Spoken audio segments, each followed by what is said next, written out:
माननीय प्रधानमंत्री श्री नरेंद्र मोदी जी बिहार के नालंदा जिला नालंदा खंडहर में पधारे हैं और नालंदा विश्वविद्यालय जो खंडहर है उसका पूरा निरीक्षण किए हैं। निरीक्षण करने के बाद उस सभी जगह एक गति देखे हैं, कहाँ क्या था, कैसे क्या हुआ था, वो सभी निरीक्षण कर रहे हैं। निरीक्षण करने के बाद उसे फिर से बनाने का निर्णय लिए हैं। फिर से उसे स्थापित किया जाएगा, जैसे था वैसे फिर से इसको पुनः से स्थापित किया जाएगा। इसका उद्घाटन किया गया है और श्री माननीय मोदी जी के द्वारा कुछ महत्वपूर्ण स्पीच में आप तो सुनिएगा कि स्पीच की महत्वपूर्ण बातें उन्होंने इस वीडियो के माध्यम से आप सभी को बताने जा रहे हैं। तो वीडियो को स्किप नहीं कीजिएगा और सभी महत्वपूर्ण जो उनकी स्पीच है उसको सुनिएगा, देखिएगा नालंदा खंडहर के बारे में, विश्व भर में भारत की जो बोली जाती है बातें वो। ठीक है, चलिए वीडियो को शुरू करते हैं। ये कार्यक्रम में उपस्थित बिहार के राज्यपाल श्री राजेंद्र अर्लेकर जी,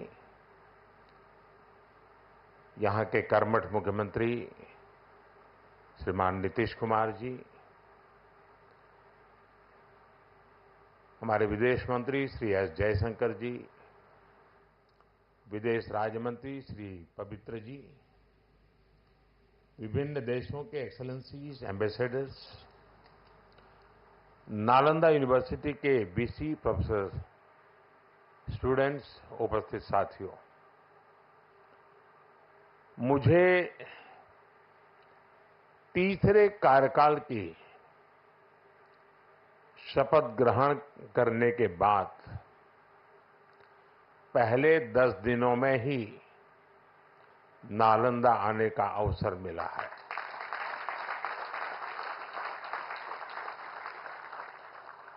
ये मेरा सौभाग्य तो है ही। मैं इसे भारत की विकास यात्रा के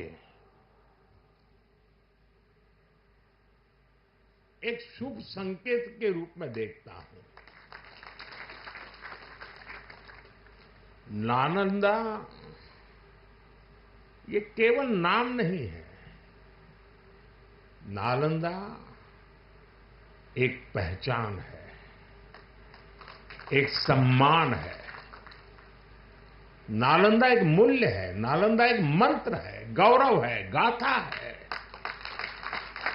नालंदा है उद्घोष इस सत्य का कि आग की लपटों में पुस्तकें भले जल जाएं, लेकिन आग की लपटें ज्ञान को नहीं मिटा सकती।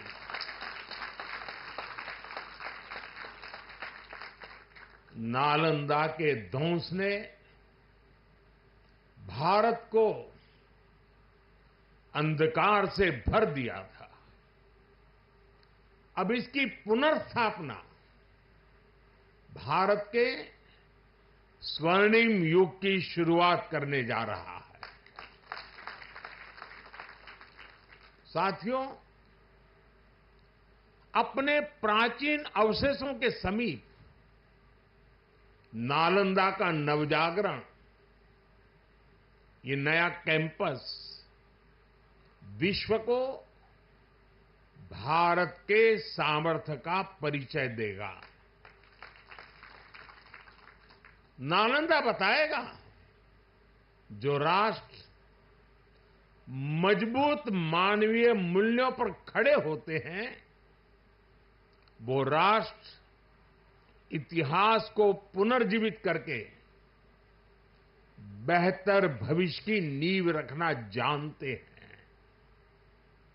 और साथियों, नालंदा केवल भारत के ही अतीत का पुनर्जागरण नहीं है, इसमें विश्व के, एशिया के कितने ही देशों की विरासत जुड़ी हुई है। एक यूनिवर्सिटी कैंपस के इनॉग्रेशन में इतने देशों का उपस्थित होना, ये अपने आप में अभूतपूर्व है। नालंदा यूनिवर्सिटी के पुनर्निर्माण में हमारे साथी देशों की भागीदारी भी रही है। मैं इस अवसर पर भारत के सभी मित्र देशों का, आप सभी का अभिनंदन करता हूं। मैं बिहार के लोगों को भी बधाई देता हूं। बिहार अपने गौरव को वापस लाने के लिए जिस तरह विकास की राह पर आगे बढ़ रहा है, नालंदा का ये कैंपस उसी की एक प्रेरणा है। साथियों, हम सभी जानते हैं कि नालंदा कभी भारत की परंपरा और पहचान का जीवंत केंद्र हुआ करता था। नालंदा का अर्थ है न अलम ददाति इति नालंदा, अर्थात जहां शिक्षा का, ज्ञान के दान का अविरल प्रवाह हो। शिक्षा को लेकर, एजुकेशन को लेकर यही भारत की सोच रही है। शिक्षा सीमाओं से परे है, नफा नुकसान के नजरिए से भी परे है। शिक्षा ही हमें गढ़ती है, विचार देती है और उसे आकार देती है। प्राचीन नालंदा में बच्चों का एडमिशन, उनकी पहचान, उनकी नेशनलिटी को देखकर नहीं होता था। हर देश, हर वर्ग के युवा यहां आते थे। नालंदा विश्वविद्यालय के इस नए कैंपस में हमें उसी प्राचीन व्यवस्था को फिर से आधुनिक रूप में मजबूती देनी है। और मुझे ये देखकर खुशी है कि दुनिया के कई देशों से यहां स्टूडेंट्स आने लगे हैं। यहां नालंदा में 20 से ज्यादा देशों के स्टूडेंट्स पढ़ाई कर रहे हैं। ये वसुधैव कुटुंबकम की भावना का कितना सुंदर प्रतीक है। साथियों, मुझे विश्वास है आने वाले समय में नालंदा यूनिवर्सिटी फिर एक बार हमारे कल्चरल एक्सचेंज का प्रमुख सेंटर बनेगी। यहां भारत और साउथ ईस्ट एशियन देशों के आर्ट वर्क के डॉक्यूमेंटेशन का काफी काम हो रहा है। यहां कॉमन आर्काइवल रिसोर्सेज सेंटर की स्थापना भी की गई है। Nalanda university ASEAN India university network बनाने की दिशा में भी काम कर रही है। इतने कम समय में ही कई लीडिंग ग्लोबल इंस्टीट्यूशंस यहां एक साथ आए हैं। एक ऐसे समय में जब 21वीं सदी को एशिया की सदी कहा जा रहा है, हमारे ये साझा प्रयास हमारी साझी प्रगति को नई ऊर्जा देंगे। साथियों, भारत में शिक्षा मानवता के लिए हमारे योगदान का एक माध्यम मानी जाती है। हम सीखते हैं ताकि अपने ज्ञान से मानवता का भला कर सके। आप देखिए, अभी 2 दिन ही के बाद ही 21 जून को इंटरनेशनल योगा डे है। आज भारत में योग की सैकड़ों विधाएं मौजूद है। हमारे ऋषियों ने कितना गहन शोध इसके लिए किया होगा, लेकिन किसी ने योग पर एकाधिकार नहीं बनाया। आज पूरा विश्व योग को अपना रहा है। योग दिवस एक वैश्विक उत्सव बन गया है। हमने अपने आयुर्वेद को भी पूरे विश्व के साथ साझा किया है। आज आयुर्वेद को स्वस्थ जीवन के एक स्रोत के रूप में देखा जा रहा है। सस्टेनेबल लाइफस्टाइल और सस्टेनेबल डेवलपमेंट का एक और उदाहरण हमारे सामने है। भारत ने सदियों तक सस्टेनेबिलिटी को एक मॉडल के रूप में जीकर दिखाया है। हम प्रगति और पर्यावरण को एक साथ लेकर चले हैं। अपने उन्हीं अनुभवों के आधार पर भारत ने विश्व को मिशन लाइफ जैसा मानवीय विजन दिया है। आज इंटरनेशनल सोलर अलायंस जैसे मंच सुरक्षित भविष्य की उम्मीद बन रहे हैं। नालंदा यूनिवर्सिटी का एक कैंपस भी इसी भावना को आगे बढ़ाता है। ये देश का पहला ऐसा कैंपस है जो net zero energy, net zero emissions, net zero water and net zero waste model पर काम करेगा। अप्प दीपो भव के मंत्र पर चलते हुए कैंपस पूरी मानवता को नया रास्ता दिखाएगा। साथियों, जब शिक्षा का विकास होता है तो अर्थव्यवस्था और संस्कृति की जड़ें भी मजबूत होती है। हम डेवलप कंट्रीज को देखें तो ये पाएंगे वो इकोनॉमिक और कल्चरल लीडर तब बने जब वो एजुकेशनल लीडर्स हुए। आज दुनिया भर के स्टूडेंट्स और ब्राइट माइंड्स उन देशों में जाकर वहां पढ़ना चाहते हैं। कभी ऐसी स्थिति हमारे यहां नालंदा और विक्रमशिला जैसे स्थानों में हुआ करती थी।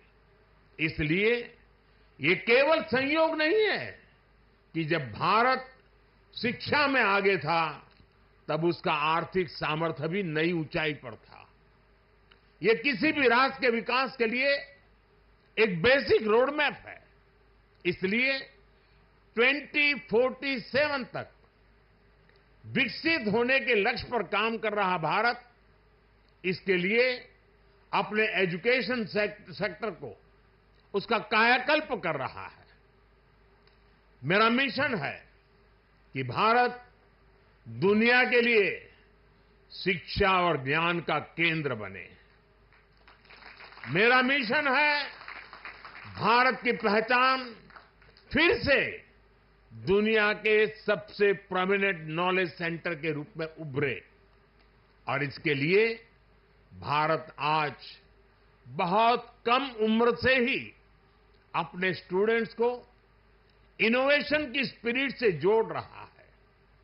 आज एक तरफ 1 करोड़ से ज्यादा बच्चों को अटल टिंकरिंग लैब में लेटेस्ट टेक्नोलॉजी के एक्सपोजर का लाभ मिल रहा है, वहीं दूसरी ओर चंद्रयान और गगनयान जैसे मिशन स्टूडेंट्स में साइंस के प्रति रुचि बढ़ा रहे हैं।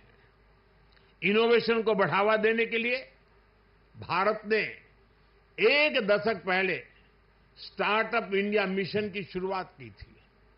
तब देश में कुछ 100 ही स्टार्टअप थे, लेकिन आज भारत में 1,30,000 से ज्यादा स्टार्टअप है।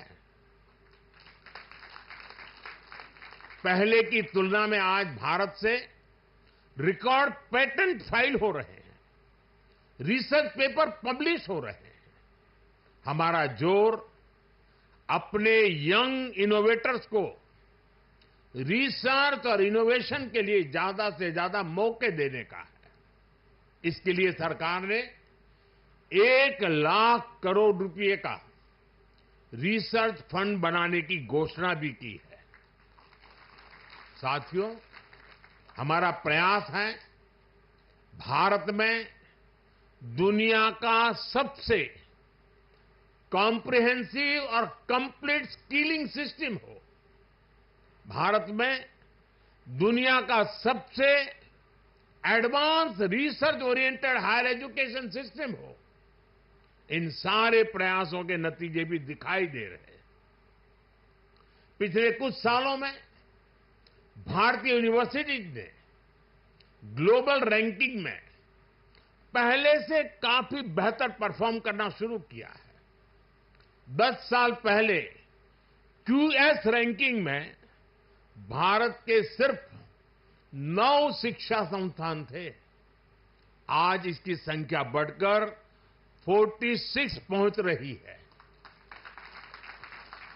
कुछ दिन पहले ही Times Higher Education Impact Ranking आई है।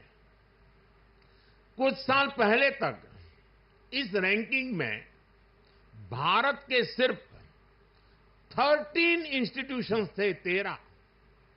अब इस ग्लोबल इंपैक्ट रैंकिंग में भारत के करीब 100 शिक्षा संस्थान शामिल हुए हैं।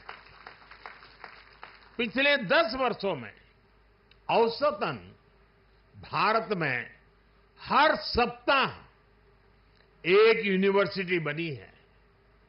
भारत में हर दिन एक नई आईटीआई की स्थापना हुई है। हर तीसरे दिन एक अटल टिंकरिंग लैब खोली गई है।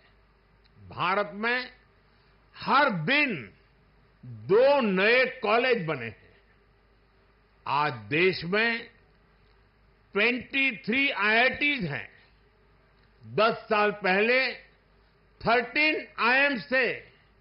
आज ये संख्या 21 है। 10 साल पहले की तुलना में आज करीब 3 गुना यानी कि 22 एम्स है।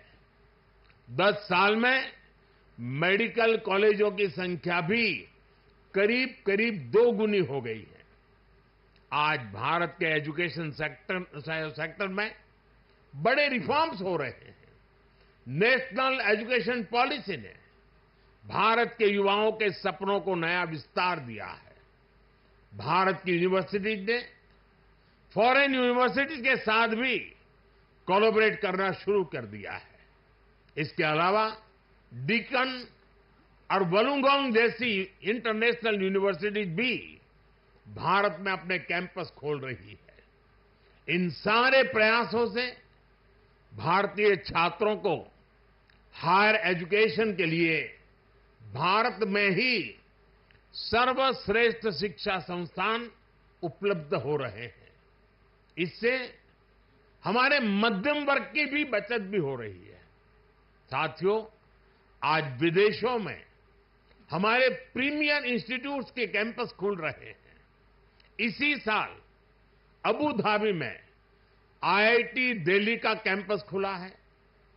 तंजानिया में भी आईआईटी मद्रास का कैंपस शुरू हो चुका है।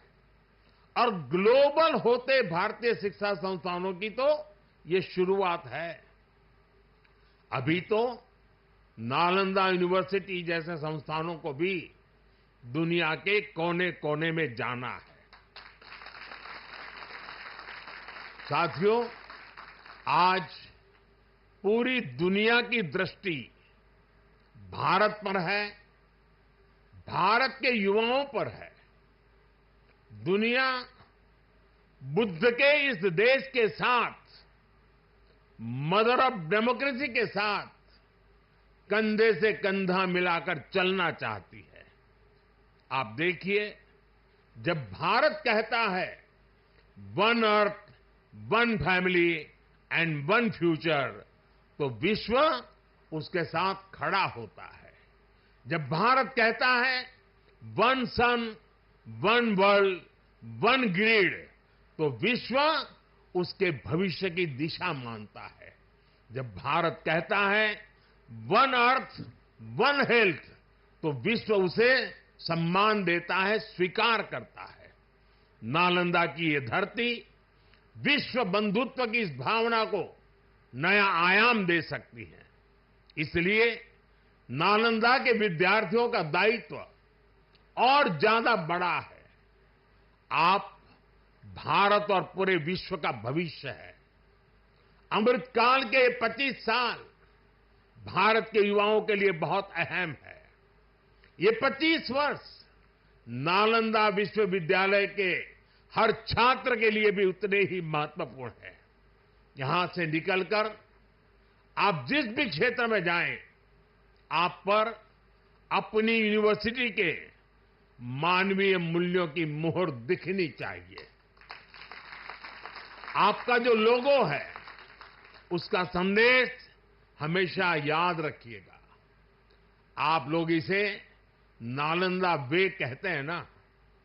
व्यक्ति का व्यक्ति के साथ सामंजस्य, व्यक्ति का प्रकृति के साथ सामंजस्य आपके लोगों का आधार है। आप अपने शिक्षकों से सीखिए, लेकिन इसके साथ ही एक दूसरे से सीखने की भी कोशिश करिए। Be curious, be courageous and above all be kind. अपनी नॉलेज को समाज में एक सकारात्मक बदलाव के लिए प्रयोग करिए। अपनी नॉलेज से बेहतर भविष्य का निर्माण करिए। नालंदा का गौरव, हमारे भारत का गौरव आपकी सफलता से तय होगा। मुझे विश्वास है आपके ज्ञान से पूरी मानवता को दिशा मिलेगी। मुझे विश्वास है हमारे युवा आने वाले समय में पूरे विश्व को नेतृत्व देंगे। मुझे विश्वास है नालंदा ग्लोबल कॉज का एक महत्वपूर्ण सेंटर बनेगा। इसी कामना के साथ आप सभी का मैं हृदय से बहुत बहुत धन्यवाद करता हूं। और नीतीश जी ने सरकार की तरफ से पूरी मदद का जो आह्वान किया है, उसका मैं स्वागत करता हूं। भारत सरकार भी इस विचार यात्रा को जितनी ऊर्जा दे सकता है, उसमें कभी भी पीछे नहीं रहेगा। इसी एक भावना के साथ आप सबको बहुत बहुत शुभकामनाएं। धन्यवाद।